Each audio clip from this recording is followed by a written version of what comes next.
આજે તો અમારા હારુબેનનો વારો આવી ગયો વાસણ સાફ કરવામાં.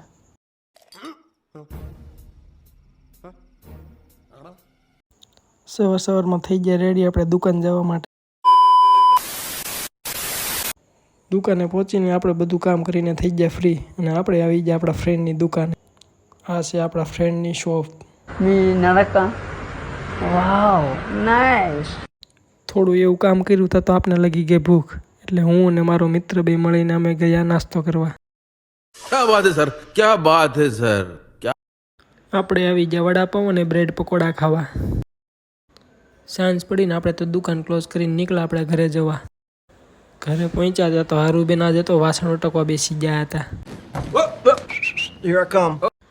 ઘરે પહોંચીને નીકળી ગયા હું અને મારા ફ્રેન્ડ બસની ટિકિટ લેવા, કેમ કે આપણે જવાનું હતું કાલે ગામડે. તો ફાઇનલી આપણે ટ્રાવેલ્સ ઓફિસે પહોંચી ગયા અને ત્યાંથી લઈ લીધી આપણી ટિકિટ.